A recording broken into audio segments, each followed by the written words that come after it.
dari sekian waktu yang 5 kali itu, ada waktu yang spesial.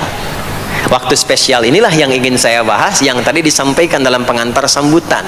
Jadi ini inti yang mau saya katakan. Ini barusan muqaddimah tuh. Barusan muqaddimah. Baik. Kan kita salat berapa kali sehari?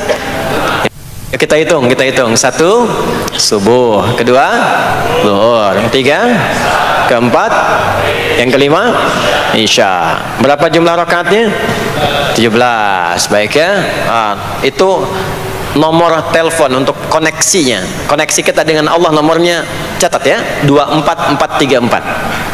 Ya, kalau ditanya berapa nomor koneksi dengan Allah? 24434. Subuh 2, zuhur 4, asar 4, maghrib 3, isya 4. 5 waktu kan? Baik. Di 5 waktu ini kita dijaga, diinginkan menjadi hamba yang baik, bahagia, nggak lekat dengan masalah, tuntas semua. Saking sayangnya Allah sama kita. Kalau nggak sayang nggak disuruh sholat. Itulah sebabnya ketika diperintahkan menunaikan waktu sholat, diberikanlah gambaran waktunya. Tapi yang jadi persoalan kita sekarang yang akan dibahas, di antara sekian waktu itu ada waktu-waktu yang spesial. Ada waktu-waktu yang spesial. Dari mulai subuh ke isya itu ada yang dispesialkan oleh Allah karena ada bonus berlipat di dalamnya. Waktu apakah itu? Mari kita bacakan dulu mulai dengan Quran surah kedua ayat 238. Paling kanan sebelah atas di mushaf standar. A'udzubillahi minasyaitonirrajim. Bismillahirrahmanirrahim.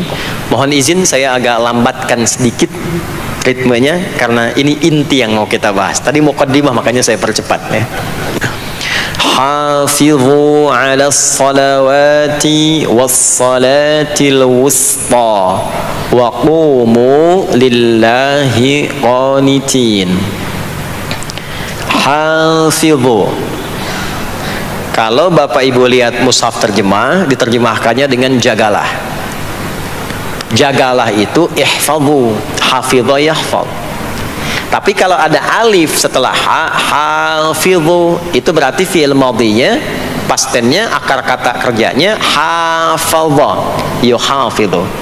Alifnya mufa'alah, bermakna saling.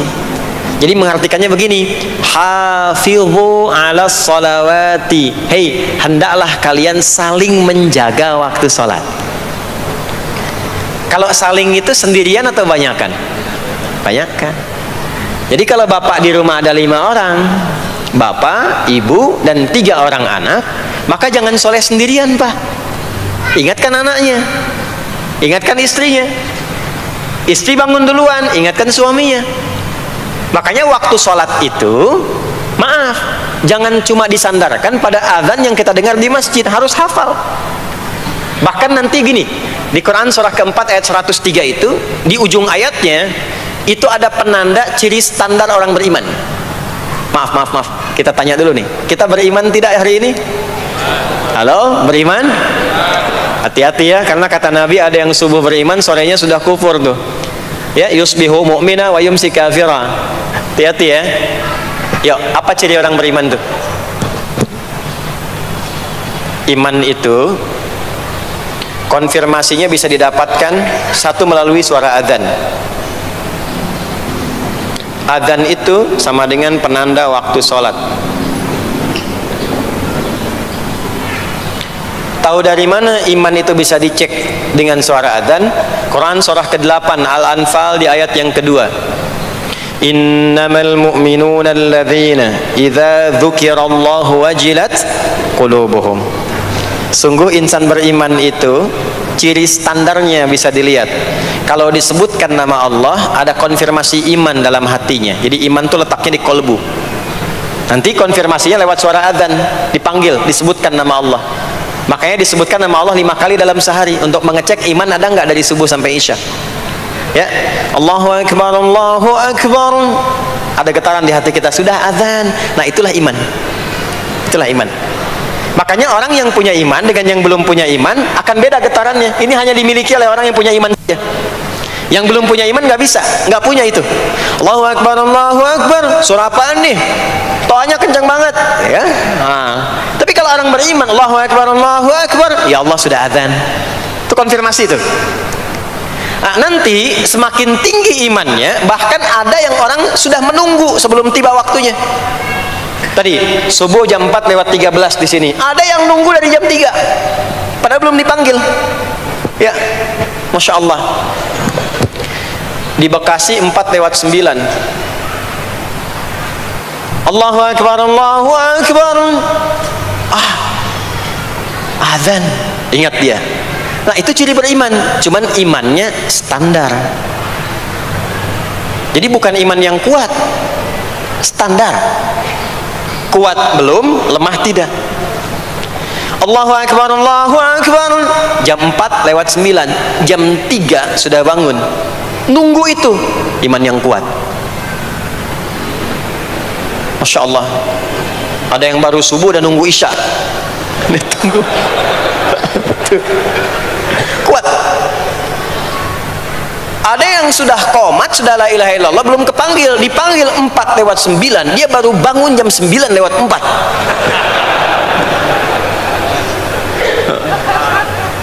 Tuh. Nah, ini iman lemah di bawah. Ciri standar, karena dipanggil ingat, maka ciri standar orang beriman itu tahu waktu sholat. Harus tahu, Pak, Bu. Itu standarnya. Itu ada di Quran surah keempat di akhir ayat 103. Inna salata kanat 'alal mu'minina kitaban mawquta. Kalau pakai terjemah balaghah itu bunyinya begini, sungguh orang beriman itu pasti tahu waktu sholat. Nah, jadi kalau ditanya jam berapa zuhur nanti belum bisa kita jawab dengan sempurna, itu artinya apa? Imannya belum naik itu ke level standar, belum menguat. Ya, ini poinnya. Nanti kapan waktu sholat itu tiba? Kalau ada yang belum ingat, jangan dibiarkan tidak ingat. Makanya kata Al-Quran, saling menjaga ya waktu sholat itu. Jangan sampai di keluargamu, ada temanmu, kolegamu, bahkan tetanggamu itu nggak tahu waktu sholat. Bahkan nggak sholat, itu bahaya. Kalau memang sayang sama anak, ingatkan. Sayang istri dengan suami, ingatkan. Tanda istri beriman yang cinta dengan suaminya, tanda pertamanya ketika mengingatkan suaminya pada semua hal yang disukai oleh Allah. Begitu sebaliknya. Maka kata Al-Quran, hafidhu, saling menjaga waktu sholat. Disebutkan di situ alas sholawat. Bentuknya begini. Tulisannya alif, lam, waw, alif, ta maftuha begini. Alas, begini tulisannya. Karena nanti ada yang begini, as-salat, ada yang begini. Biar saja, enggak usah. Ada yang begini, ta marbutah. Seperti Al-Baqarah ayat 3, alladzina yu'minuna bil ghaibi wa yuqimunas shalah. Begini tulisannya. Ada yang begini, as-salat pakai alif, ta, begini. Tapi di Al-Baqarah ayat 238 tulisannya begini, alas salawati, ta-nya terbuka. Secara singkat begini, secara singkat. Kalau tulisannya begini, maka yang dimaksud salat fardu. Yang dimaksud salat apa? Salat fardu. Salat fardu itu ada berapa? 5 waktu. Maka kata Allah, hei, saling jaga ya. Waktu salat yang fardu itu yang 5 waktu. Di antara yang 5 itu ada yang spesial. Was-salatil wusta, waktu yang pertengahan. Tengah-tengah di antara 5 waktu itu. Yuk kita tuliskan dulu sebentar. Sebentar. Salat ada salat apa saja? Subuh, kemudian zuhur, kemudian asar, kemudian nggak cukup, ambil ke sini, maghrib, kemudian isya. Subuh, zuhur, asar, pindah sini, maghrib, isya. Lihat rumusnya. Jadi yang sholat pertengahan yang mana? Jangan lihat tulisannya itu ya, karena subuh di tengah-tengah disebutnya subuh ya. Sholat pertengahan yang mana? Asar apa subuh? Subuh apa asar? Apa dalilnya? Kita pakai dalil. Nah, sholat pertengahan itu disebutkan oleh Nabi itu ada 2. Ada subuh dan asar. Qala Rasulullah sallallahu alaihi wasallam yata'aqabuna fiikum malaikatul laili wa malaikatun nahari fi salatil asri wa fi salatil fajri. Berebut semua malaikat yang bertugas di siang dan malam berebut membersamai kita. Kalau berebut itu artinya kalau ada yang berdoa diaminkan, kalau ada yang mohon ampun diistighfarkan oleh malaikat. Jadi malaikatnya minta kepada Allah, ya Allah ampuni si fulan, ya Allah ampuni si fulan, ya Allah si fulan, dan seterusnya sampai selesai. Itu khusus di salat asar dan salat subuh. Sampai kemudian thumma yas'aduna ila sama, kemudian mereka para malaikat itu kembali bertugas masing-masing, lalu Allah mengonfirmasi kepada mereka untuk menunjukkan kebenaran tugas malaikat yang tidak bermaksiat. Allah Maha tahu tentang hambanya, Maha tahu, tapi Allah ingin menunjukkan kepada kita apa yang benar dari lisan malaikat itu yang nggak pernah berdusta. Ya, maka Allah bertanya kepada malaikat, bagaimana keadaan hambaku ketika engkau tinggalkan? Maka disampaikan oleh malaikat itu, ya Allah, aku meninggalkan hambamu si fulan, dia sedang menunaikan ibadah, dia sedang sholat kepadamu, dan khusyuk berdoa, dan seterusnya. Maka apa jawabannya? Saksikanlah, ketika malaikat menyampaikan sedang ibadah, maka turun bonus dari Allah untuk mengampuni dosa si hamba itu. Itulah manfaatnya waktu pertengahan. Waktunya disebutkan di hadis ini asar dan subuh. Antara asar dan subuh itu masih ada yang unggul, ada yang istimewa lagi. Apa yang istimewa? Antara asar dan subuh yang istimewa terletak di subuhnya. Jadi dari 5 waktu ini, yang pertengahan asar dan subuh, karena amal di bawah ditunjukkan untuk mendapatkan penilaian langsung dari Allah seketika dan memberikan jawaban dari apa yang kita inginkan, asar dan subuh. Tapi dibandingkan asar dengan subuh, bila keduanya dibandingkan, dua-duanya mulia. Maka subuh punya kemuliaan yang tidak dimiliki oleh asar. Ya, makanya nanti asar bisa bertemu dengan zuhur, masih ada jama, masih ada qasar. Maghrib ketemu isya, masih ada jama, ada qasar. Ya, tapi subuh nggak bisa di jama, nggak bisa di qasar. Ya, makanya subuh letaknya jauh, ke isya jauh, ke zuhur jauh. Ya, saya mau jamaah, ya jama antara isya dengan subuh biar nanti bangunnya sekalian gitu, nggak bisa. Ya, maghrib masih bisa di jama dengan isya, isya di qasar, dari 4 jadi 2. Maghrib gak bisa dikosor karena 3 gak mungkin jadi 1,5. Ya, zuhur udah 2, masa mau dikurangin lagi? Subuh udah 2, gak mungkin dikurangi lagi. Maka dari itu subuh menyendiri sendiri. Nah, ada apa kemuliaan di subuh itu? Maka turunlah Quran surah ke-17 ayat 78 yang tadi saya bacakan di awal. Aqimis salata liduluki syamsi ila ghasaqil lail. Sampai sini zuhur sampai isya. Dulu kisyamsi tergelincir matahari itu zuhur, sampai ghasaqil lail tiba malam itu isya. Lalu ditutup ujungnya wa qur'anal fajr. Khusus untuk subuh itu ditambahkan selain sholat ada bahasa Quran di Quran sendiri. Khusus untuk subuh redaksinya ditambahkan dengan Quran. Apa itu Quran? Halo, apa itu Quran? Kalau tidak tahu cepat katakan wallahu a'lam deh. Apa itu Quran? Wallahu a'lam. Ada Quran, ada Al-Quran. Ada Quran, ada Al-Quran. Kalau yang disebut Al-Quran itu mutlak firman Allah. Dari mulai Al-Fatihah sampai An-Nas. Ini yang terdapat di dalam mushaf ini, di 2 jilid ini. Ya, itu Al-Quran. Kalau disebutkan Quran tanpa alif lam, maka yang dimaksudkan bacaan secara umum. Apakah itu Al-Quran, doa, istighfar, semua bacaan itu Quran. Kemuliaan sholat subuh itu dimulai sejak waktu fajar, matahari mulai keluar sinarnya untuk membelah gelapnya malam, itu sinarnya disebut dengan fajar. Nanti subuhnya saya terangkan di akhir. Sinarnya dibelah, membelah kegelapan malam, fajar shadiq. Maka pada saat itu bukan hanya sholatnya yang punya keistimewaan seperti sholat asar tadi, tapi semua bacaannya langsung dijawab seketika oleh Allah Subhanahu wa ta'ala, dipersaksikan oleh seluruh malaikat dan dijawab langsung oleh Allah Subhanahu wa ta'ala. Jadi kalau Anda berdoa, maaf, doanya lebih cepat terkabul kalau dipanjatkan dengan cara yang benar dan khusyuk. Kalau Anda istighfar, langsung dijawab. Kalau kita baca Quran, pahala langsung dituliskan berlipat. Itulah kemuliaan waktu fajar. Jadi Allah sendiri yang menyampaikan, bukan cuma sholat yang penting, semua bacaannya itu langsung didengar, langsung direspon, langsung dipersaksikan. Karena itu ada anjuran bahkan dari Al-Quran, dan ini dikerjakan oleh semua sahabat. Saking pentingnya sholat subuh itu, waktu fajar itu, bahkan mereka bangun dan menunggu sebelum tiba fajar. Maka disitulah muncul kemudian tahajud. Maka muncullah kemudian istighfar sebelum waktu subuh. Ya, ada amalan. Ini saya mau kasih rahasia ya. Tapi tolong jaga, ini antara kita saja di sini. Ya, rahasia. Ada waktu sebelum subuh. Cuman 15 sampai 20 menit kurang lebih. Ingat ya.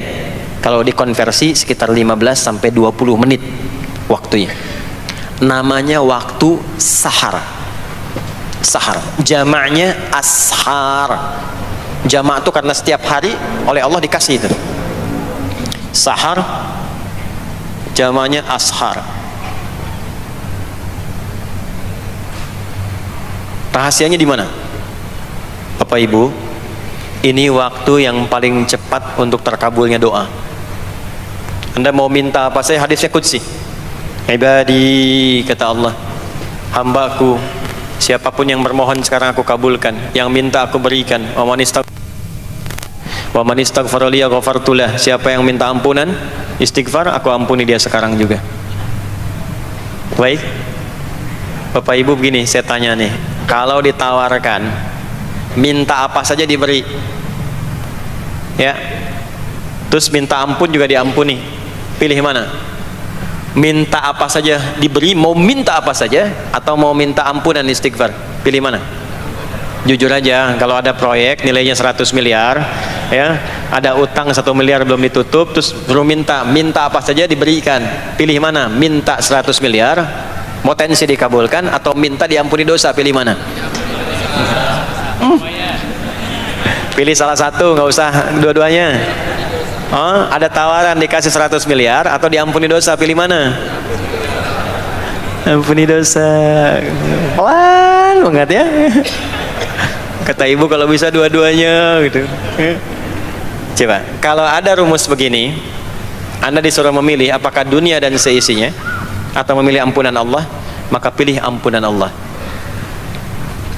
Karena nanti ada rahasia yang kedua. Oh, banyak rahasia ini.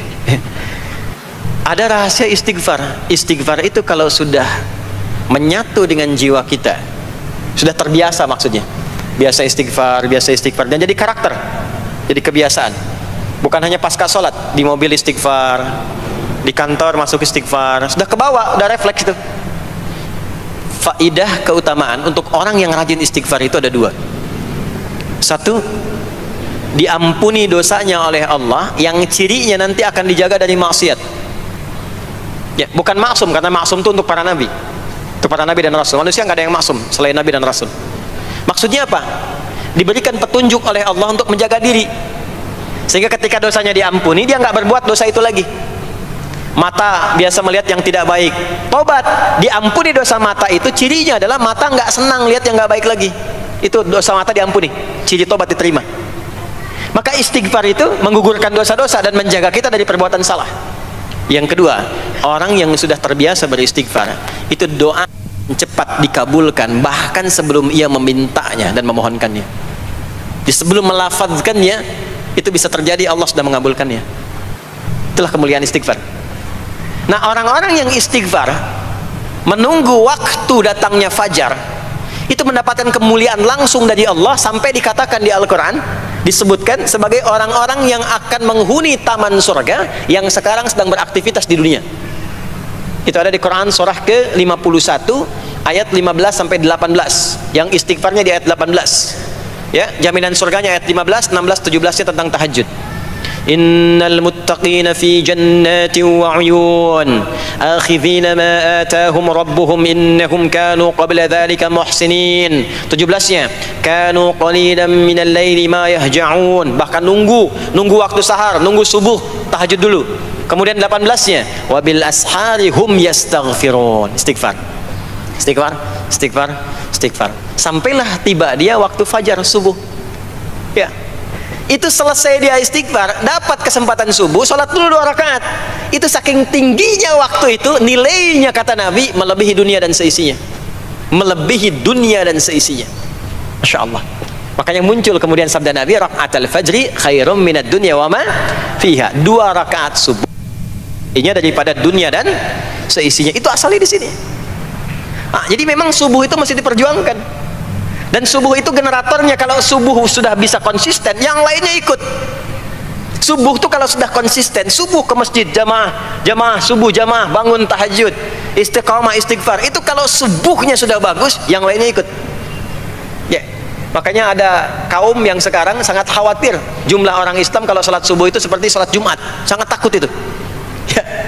Ya, ada ini viral kisahnya, viral. Saya nggak ceritakan pun Anda bisa dengar. Ya, jadi ada golongan orang Yahudi yang selalu mengamati jamaah salat subuh umat Islam, dan dia melihat, ya, ketika mulai ramai, dia mulai katakan, kenapa Anda selalu mengamati itu? Ya, sebab kami lihat kalau jumlah jamaah subuhnya sudah seperti sholat Jumat, itulah kemakmuran, kebangkitan, dan kebaikan umat Islam akan tumbuh kembali. Jadi akan berpengaruh kepada yang lainnya. Itulah mudah-mudahan kegiatan perjuangan subuh memberikan keberkahan kepada kita, dan puncaknya adalah perubahan pada perilaku. Jadi kalau cuma berjuang datang subuh tapi tidak merubah perilaku, ada yang salah dengan itu semua. Ada yang tidak tepat, ada yang belum sempurna. Itu yang bisa kita sampaikan sebagai kajian pembuka kita di kesempatan kali ini. Mudah-mudahan ada manfaat yang bisa kita dapatkan. Kesimpulannya adalah salat adalah inti amalan kita yang bisa merubah alur kehidupan kita dunia dan akhirat. Salat kunci kebahagiaan, salat kunci kesuksesan, salat kunci datangnya rahmat Allah Subhanahu wa taala. 2, Allah meminta kita menunaikan salat 5 kali dalam sehari untuk memudahkan semua urusan kita di setiap waktu dalam sehari itu. Dan yang ketiga, di antara sekian 5 waktu itu ada waktu-waktu yang istimewa, yaitu asar, dan yang paling istimewa adalah subuh ataupun fajar. Mudah-mudahan kita bisa konsisten menunaikan dan menjaga waktu salat itu sampai kita pulang kepada Allah dalam keadaan husnul khatimah. Sementara itu yang disampaikan. Baik, mudah-mudahan ada keberkahan dari apa yang telah disampaikan. Pasti apa yang saya sampaikan pasti ada salah, pasti ada yang kurang tepat, pasti ada yang keliru disampaikan. Mohon diingatkan supaya saya koreksi, tinggalkan yang salahnya, ambil yang benar, yang baik, yang kira-kira bisa diamalkan. Jauhi hal-hal yang bisa menjauhkan kita dari Allah, dan semoga kita semua diwafatkan dalam keadaan husnul khatimah insyaallah. Allahumma taqabbal minna innaka antas sami'ul alim wa tub 'alaina innaka antat tawwabur rahim. Allahumma nahmaduka hamdan syakirin kama 'allamtana an nahmadak, wa nashkuruka syukran kama 'allamtana an nashkurak, antal muqaddim antal muakhir biyadikal khair innaka 'ala kulli syai'in qadir. Allahumma ij'al jam'ana hadza jam'an marhuma wa tafarruqana min ba'dihi tafarruqan ma'suma. Ya Allah, jadikan pengajian kami pagi di siang hari ini pengajian yang Kau berkahi, dan bila pun kami berpisah, jadikan perpisahan kami mengantarkan pada kemuliaan yang lebih baik di sisimu. Rabbana la tad'alana fi maqamina hadza dhanban illa ghafartah. Ya Allah, jika ada pendosa hadir di majlis ini, jangan biarkan ia pulang kecuali Engkau telah ampuni segala dosa-dosanya. Wala hamman illa farajtah. Jika ada yang tengah merasakan kegelisahan, jangan biarkan ia pulang kecuali Engkau telah tenangkan keadaan hatinya. Wala asiran illa yassartah. Jika ada yang tengah mengalami kesulitan dalam kehidupannya, di rumah tangganya atau pekerjaannya, maka mohon dengan keikhlasannya angkat dan hilangkan semua kesulitannya.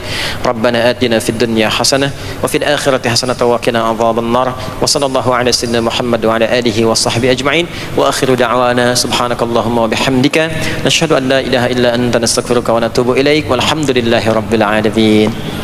Mohon izin, mohon sekali berikan saya akses untuk mudah keluar. Saya mencintai Anda semua, barangkali tanpa harus bersalaman pun saya mendoakan Anda semuanya, karena memang ada waktu yang harus saya kejar. Terima kasih, saya mencintai Anda semua. Assalamualaikum warahmatullahi wabarakatuh.